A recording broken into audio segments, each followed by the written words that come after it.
Hey guys, it's Bryn with the Mama on the Rocks, and I am here with Courtney and Matt Kinsley, and I have some brilliant news for you guys. Anyone who gets to be on here live, hey Audrey.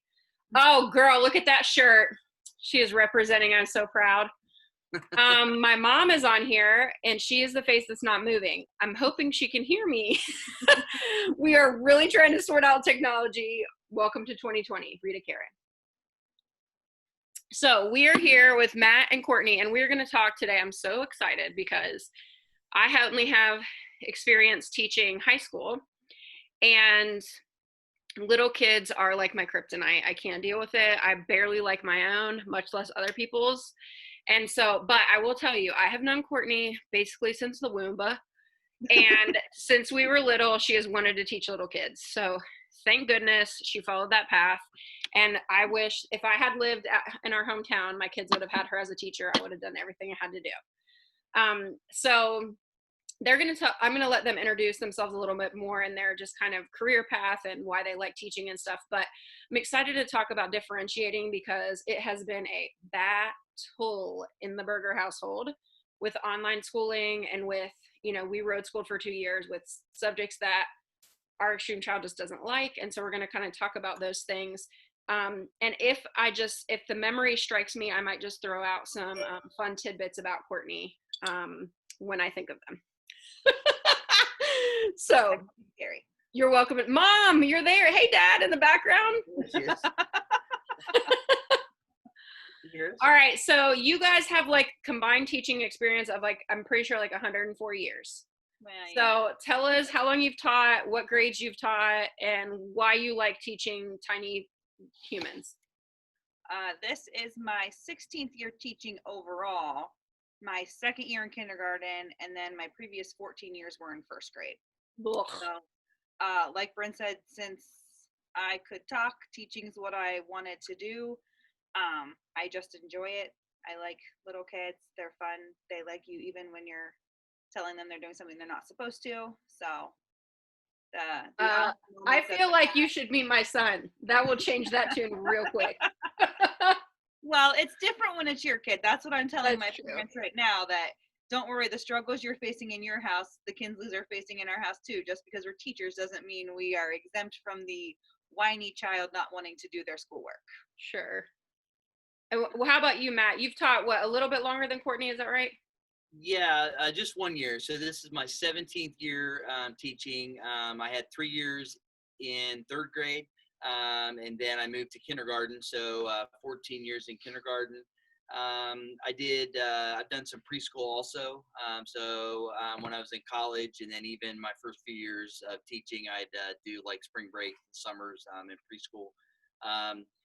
For me, the thing I like about teaching is the how quickly you realize the fruits of your labor, and what I mean by that is, for example, in kindergarten, you meet a student and maybe they know 5 letters, maybe they know 10 letters. And, after a week or 2 or a month, whatnot, you test again and now they know 10 or 15 or 20 letters. And, sometimes in some of the higher grades, it's hard to quantify, for sure. have they grown, what progress have they made in reading, and everything's so test focused when they're older too, so that it's not as fun to figure out what they know. Even just my time in third grade, there's a lot of stress with testing, and even though we have a lot of tests in kindergarten, there's still some fun in the program. Yeah. So. Audrey, how old are your kids? My extreme kiddo is 6 and my other one is 4. Okay. Courtney and Matt were asking me before we got on here about how old people's kids were.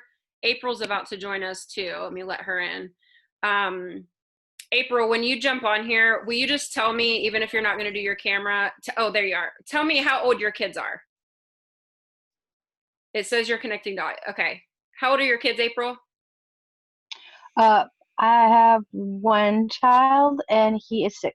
Okay, he's 6. Perfect. Okay, so 2 6-year-olds. And Audrey, your older one is a boy too, right? Yeah. Okay. So all three of us, our extreme kiddos, are boys. So I wanted to kind of talk to you guys. Matt, I was really excited. I don't know how much you know. I know Courtney follows me and I see her pop on lives every once in a while, but we had started, Spence and I started a Therapy Thursday live, I don't know, a few months ago now, because it felt so important to have like a male perspective. Can you kind of speak to what is it like as a man, especially teaching littles, when you get these kids, specifically, it's probably a little bit more often, but not always, boys, who you guys are teaching the ages where they're showing these symptoms, but typically doctors won't diagnose yet. So what does that look like in a classroom when you're trying to, accomplish your task, teach your lesson, and you've got kids that are just really struggling? Wow. I mean, it's, it is tough. There's no doubt in a general classroom. The one thing that popped in my mind and, being a guy, I mean, there are things, like, for example, like Courtney, will, say something in her room, and sometimes, it may have, an effect, it may not. And, then I can walk in her room and say the same thing, and, she'll razz me about it because, I said that exact same thing. And, Yeah. Just because, it's coming from, a guy, that's what she says. I don't know. But, I think it definitely has a difference. there's definitely a part. I know that, we do have a lot of students that come from single, parent homes, and, a lot, they don't see their dad. So, there's that part. And so a lot of times, you can build a bond with students, just on that, alone. But yeah. I know, was it like, I want to say 3 years ago, maybe, you did a fundraiser because I was like majorly on board with the flexible seating in your classroom. Will you talk about that, and like what made you think of that? How did it affect your kids in your classroom? Because I know in road school that was huge for us. Yeah, a lot of my coworkers, when I was doing it, thought I had kind of lost my mind. But I had seen some things online, and some of my other friends from college who are teachers were doing it. And I was like, why not give it a go? I had a class that was super active, and I'm like, this would have been so great for this class. So I started to get the ball rolling, and I got things like the yoga balls that they could sit on, wobble stools that they can kind of rock on. I haven't done it as much in kindergarten because I just have to kind of fill out kindergarten a little bit more before I can figure out the logistics. But essentially, I had like 6 different kinds of seating, and each day the kids came in and they picked where they wanted to sit, and as long as they were doing what they were supposed to, they could stay there. I had some traditional desks because there are some kids who function better there. I would say my biggest hurdle, I was thinking that it was going to be my principal and administration, like that they weren't going to be super on board, but they were super supportive. I had parents that were very apprehensive in the fall when I kind of talked about the fact that our classroom was going to look not like a typical classroom, and they were afraid that their kids would be playing. But, if you set the ground rules and they know that if you're not doing what you're supposed to, then you get moved to a seat that's not your choice. Mm-hmm. It's like one time for me to move somebody, and that I didn't have to worry about it anymore. Yeah. They knew certain number of people were allowed to sit, certain places. We really didn't have any arguing or fighting over it. It's amazing what they can do when you just give them a little bit of freedom. Yeah. And I would say too, that's maybe the first tip for anybody watching this live or on a replay is, I did flexible seating every year I taught high school. And I will tell you, I was very grateful my very first year to have a new principal who was super out of the box thinker. And I had a lot, it was my first year as a teacher, and I was a career switcher, and I had a lot of people come down on me, other staff, like, you're crazy doing this, blah, blah, blah. Because I've always taught in very rough schools. And, and of course I'm teaching high school. So I would have a class full of, football players twice my size. And they're like, you're really going to seriously let them do this? And I'm like, listen, nothing. kids would race to my class because they wanted to get there first so they could choose their seat. They didn't want to leave. And when you raise kids, like Matt, you mentioned just single parent homes, when a lot of kids with diagnoses like ours come from broken homes or they're children of trauma. So we see a lot of kids in the foster care system or adoption that have suffered through trauma, and that's where their diagnosis sort of stems from. And so giving them that freedom to choose empowers them. So they feel like, imagine what it's like to be a kid, and everything from what you eat every meal to what you're going to do in your classroom is dictated to you. So it's one thing they can control.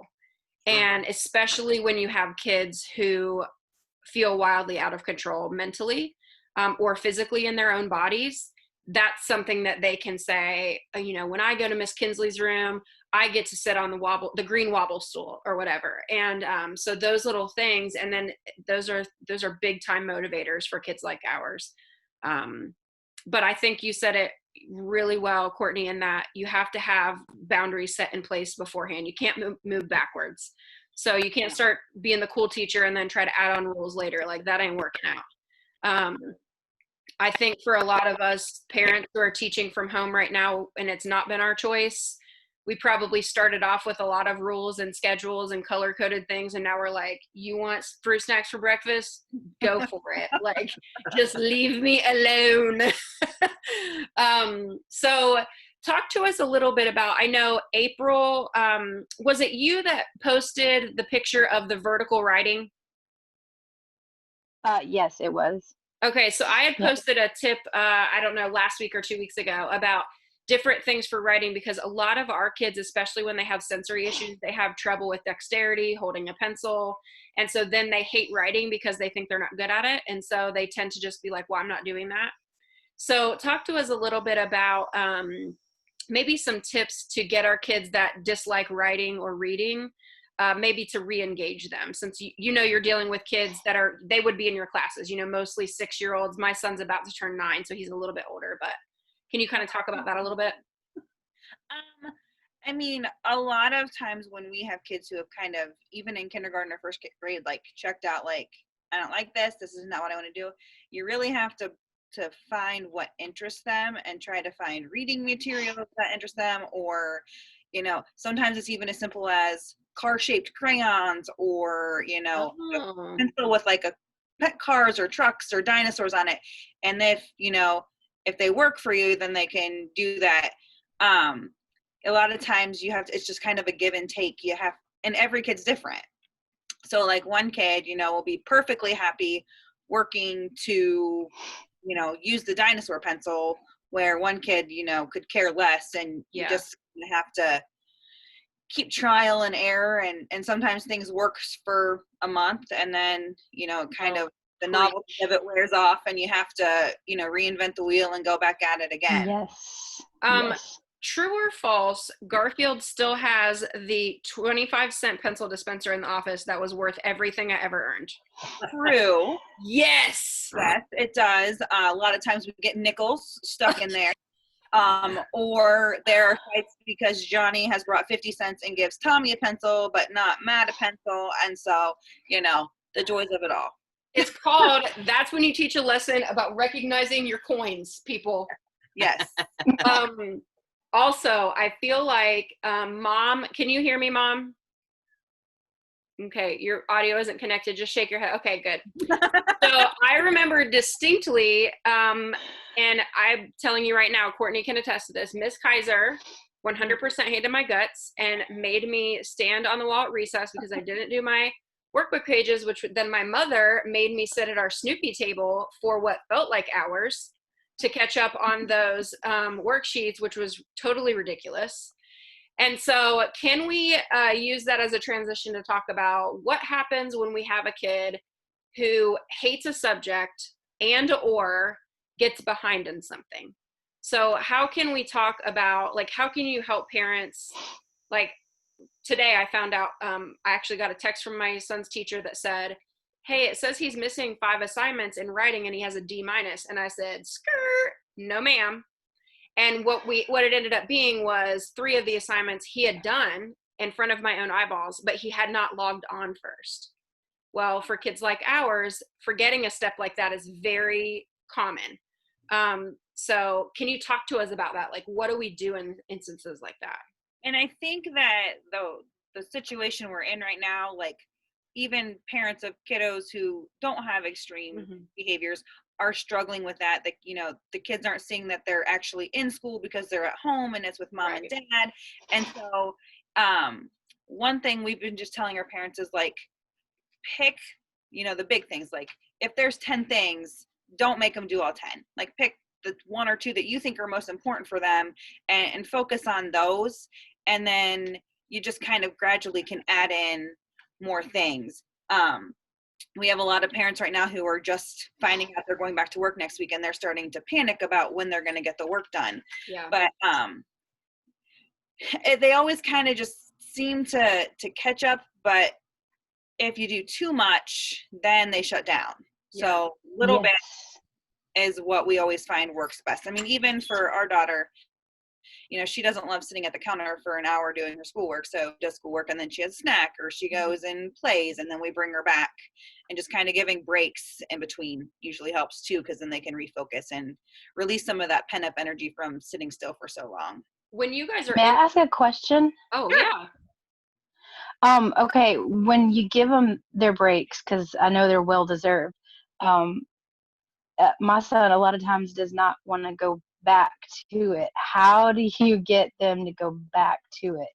I think what we do is, and it's not always necessarily the best thing, but it's kind of like your break as a reward. So you've done this work, now you have earned this break. In order to earn more free time, you now have to come back and do work. And we even do it with our daughter with like her iPad time. She gets a certain amount of time, and then after that, she has to have a code put in to get more time. Well, if she's been watching YouTube videos for a half hour and she wants more time, well, then you have to either, you know, go do a chore, or you have to do a learning app for 15 or 20 minutes before you can earn more time. So it's kind of like, you know, we teach the 7 habits from Franklin Covey, and one of our things is like, you have to work before you play. Put your first things first. So you got to do work, and then you get a little bit of playtime, and then it just starts the cycle all over again.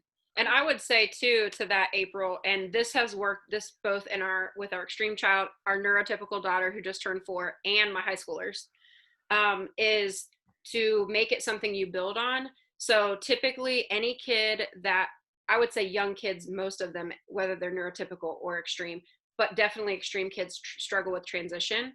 So building in transition tools or transition activities. So like if they have to go from something they like to something they hate, making that fun. Maybe they have to go take out the trash and that's their chore. So I need you to walk like a gorilla to the trash can. And then I need you to stomp like a whatever to the, like an elephant to the, you know, to get the trash bag, or whatever they like the most. So if a lot of kids that are extreme or kids on the spectrum really love the visual stimulation of an iPad.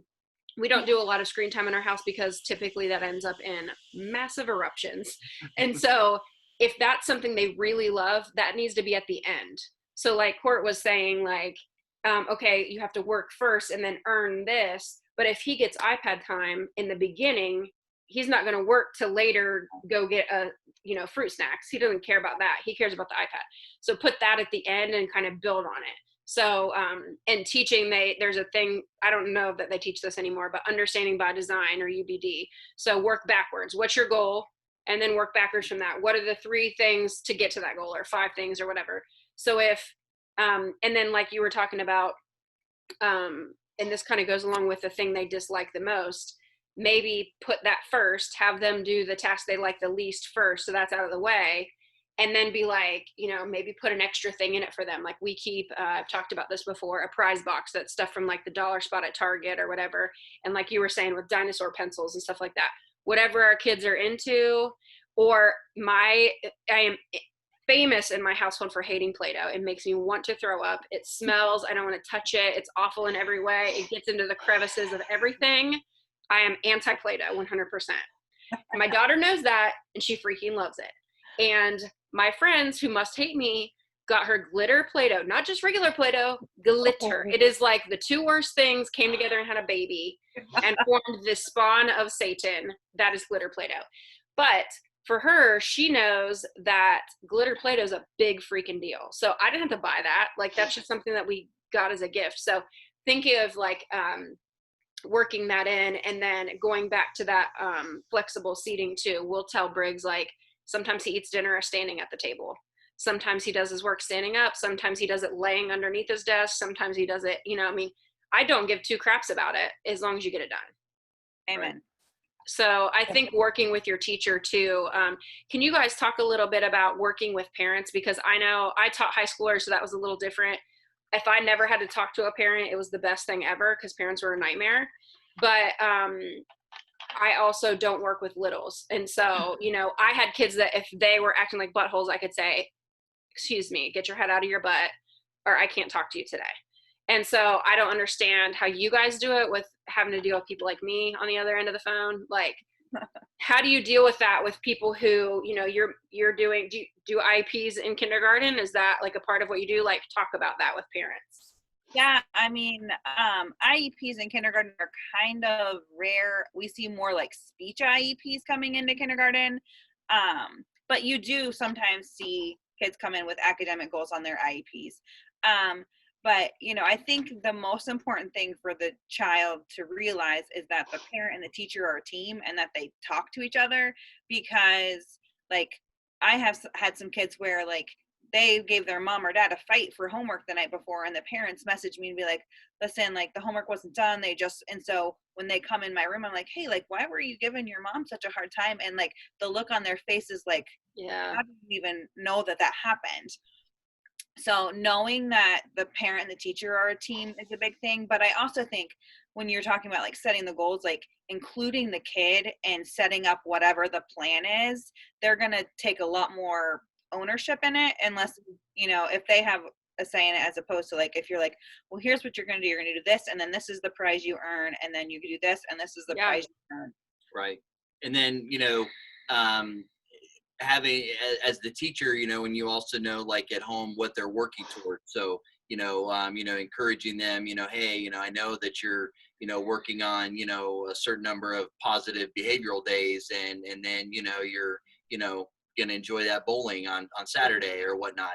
And then, once you start to see some success with that, then you try to stretch it out a little bit. And so now, now it's, 6 positive days, or now we're going to try for 2 weeks. And, I think talking with your teachers too, being on the same team, like you're saying, Matt, I think when we are able to tell our son's teacher, hey, we're doing this right now and it's really working out well. If you need to use it, great. Or vice versa. Hey, we tried this and it was a disaster. Don't waste your time.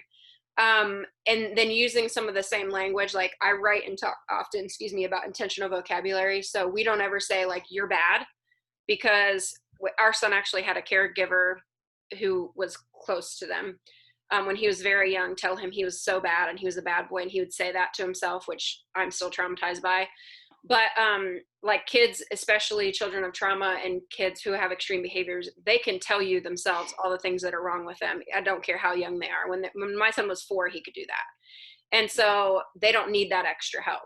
But being able to say, like, you made a poor choice. So that was one of the first conversations we had with my son's teacher, was to say, like, we really don't like to use this word. Like, is there any way, we can use these? Oh, yeah, absolutely. And most teachers, I'm sure there are some crappy ones, but most teachers want success for your child. And so they want to have that open communication. And as a teacher, like, having a student that has difficulties, like, I very much appreciate it when the parents say, like, these are the things we know that work, these are things that we know trigger, just so you can skip the whole step of, trial and error with some of those things. And, if like I had a kid this year who, if I had to raise my voice, even if it wasn't at him, it would escalate his behaviors. And so I tried really hard to always keep a calm tone.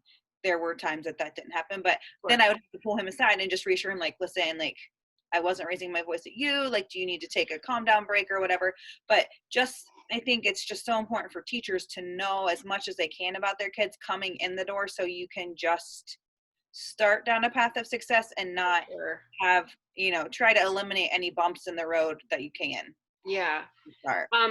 Audrey or April or my mom, though you already have 2 kids that are incredibly grown. One of them is beautiful, by the way, and his name is not Matthew. Do you guys have any questions specifically, because you're on here live, so you get the benefit of being here and asking questions like specifically to your child or a subject that's struggling or anything like that? Well, I was going to ask when you were talking about like screen time causing problems. Obviously, that happens here. How is everybody else managing that when literally everything is on the screen? I mean, we're on our iPad all day, we're on therapies on the computer, and I just feel like we're managing meltdowns constantly. And it's because of, our normal things. So do I cancel them all and just say, screw it until we're back? Or, I don't know, I'm not even sure anymore how to manage it all. Let me let Courtney mention her feelings as a teacher, but I just wanted to tell you one thing that we did that did work out. It was like a week and a half of online school. It was disaster town with my son. He was seeing his friends and then being sad. Like the sadness of him not being at school was reinforced every time. He's very close to his teacher, so he was crying daily, missing his teacher, which is awesome, but also horrible. And so we had to just tell his school, listen, you can send a list of his assignments and we will do them, but we are not opening that computer for a while. And I'm sorry, like I'm a teacher. I will happily do anything with him, but I will not subject him or myself to this. And so we did about 2.5 weeks completely off. And so that was actually amazing for us to do and really freeing for him. And then his teacher asked in a couple of weeks, hey, we really miss him. Can he come on and see? And the first 2 times she was like texting me at the same time she was on, like, he's really sad. He just looks so sad. I'm like, well, you brought this on. Like, you're the one that asked him to be on there. So maybe Courtney, can you speak as a teacher? Like, you guys have stuff you have to deal with too. It's not like you can question it. You have to get us out. So, and I think for our kindergarten team, we've tried to do a balancing act of that. Like, we have put up instructional videos of us reading stories and of teaching math lessons, but we try to keep them short, and then we try to give them an activity to do so that it's not just like sit at the computer and watch videos all day. And we've also tried to limit the amount of work that they have so that they can get out and go do free time. It's just right now it's just really hard because that's the best way to reach as many kids as we can, is having those videos out there. But I mean, again, I think breaks, using timers helps a lot with our kids. Like, we have timers on our kids and there's shuts down after a certain point. But even like in the classroom, just sitting an audio timer, so they know when the timer goes off, it's time for you to do X, Y, and Z.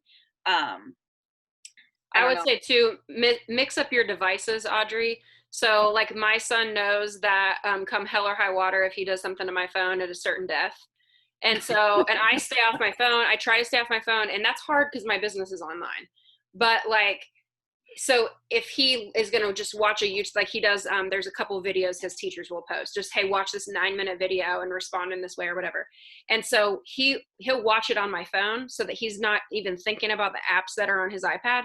And then he'll respond on paper, and I'll send a picture of that to his teacher as his assignment, instead of getting out the laptop, getting out the iPad, those things that in his brain, he's like, I'm going to play dirt bikes after this, or I'm going to play whatever. Like, yeah, more of our problems are coming from like face-to-face. mm-hmm. He's not very good with, like, he gets real silly. Mm-hmm. And for us, when he gets silly, he starts of course. escalating.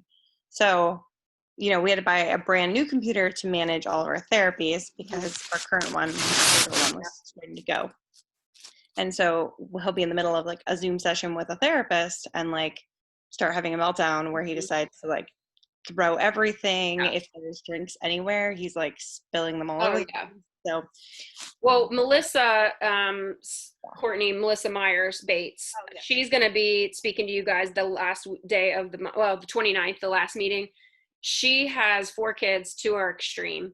And her oldest has the exact same diagnosis as our son, but she's a year older. And generally, those diagnoses are more pronounced in females. So I see what she deals with. It's insane. And she was having the same issues. And what she and her husband chose to do were to delay therapy. And because everything had to be online, of course, that's your decision. And she basically just looked up, and that's why I've tried to share resources on like ways you can not lose your therapy gains by doing things at home, but that have nothing to do with online. And then, or ask the therapist, like, hey, we need to take a 2-week break because this ain't working out. Can you send me some things that we can try at home? So we don't, lose all of the work we've put in, but this isn't working. So, Zoom is telling me I have to pay them more if I don't end this within 6 minutes. So, Courtney and Matt, tell us just like one thing, if you could just tell parents, knowing that they're struggling with difficult learners, what's something that has maybe worked for you or something you wish they knew as a teacher, just to kind of throw that sort of lifeline of hope to parents like us?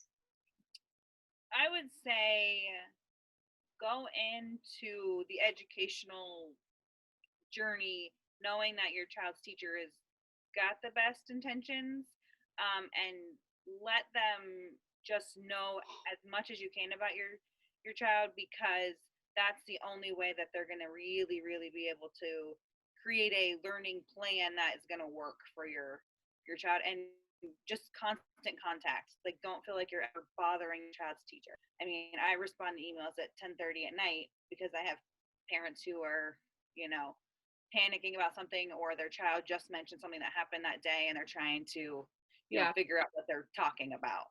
Sure. Right. No, I would, probably say really the same thing. In kindergarten, it's difficult because when we get our students, unless they've been in a in a preschool that we have connections with, many students we don't know anything about, and so communicating with parents, is our first opportunity to get to know students. At least in future grades, teachers have seen the kindergartners in the building, and they can come and talk with us, and get tips, ideas. So definitely, staying in constant communication. Same thing. I mean, we field emails, phone calls, nonstop, and we appreciate that because it makes our job easier, and allows us to help your student to make and realize their potential. Yeah, and I think having been on both the parent side of it and the teacher side of it, I could talk to you. Well, we actually, I think next month or the month after, one of my friends who's an educator in Cincinnati will be doing one of these expert videos about IEPs. Like the whole thing's going to be about IEPs heading into the new school year, because that's a freaking nightmare. But that being said, state to state, some states you do not actually have to disclose all diagnosis. So know your rights as a parent, but also understand that it kind of goes along with, do you want to get a diagnosis? Like the diagnosis process itself can be both devastating, but equally freeing. And so we all know that. So it's the same way with teachers. Like, don't just assume they're going to label your kid because they have letters after their name. Some teachers, that's going to motivate them to create a better learning environment and a safer space for your kid. Now, there's going to be a Karen in their life. There's going to be a Miss Kaiser in their life that causes you some hours at the Snoopy table. So you might as well just embrace that now. And it's not like I have PTSD or anything, but I'm still thinking about it, and I'm 38, and that was first grade. But I'm just saying it's going to happen, but do your best to not project that onto the teachers, because most teachers are awesome. And this whole crazy time has been so hard on us as parents, but I have so many friends that are educators, and it is heartbreaking. So thank you guys so much for taking your time to talk to us. Thank you for what you do. I wish my kids were in Heath so that they could go to your school and have you as teacher. I would say I'm going to need to split their time between Matt and Courtney. Sorry, principal, figure it out. And I'm just so grateful for what you guys have shared, because it's going to help a lot of parents maybe rework some things that haven't been working out for them. Audrey and April, anything else before we sign off? All right, Mom, I'm so proud of you for getting on a Zoom. I am just so proud. I feel like if I could make my own award and print it out and send it to Florida, I would.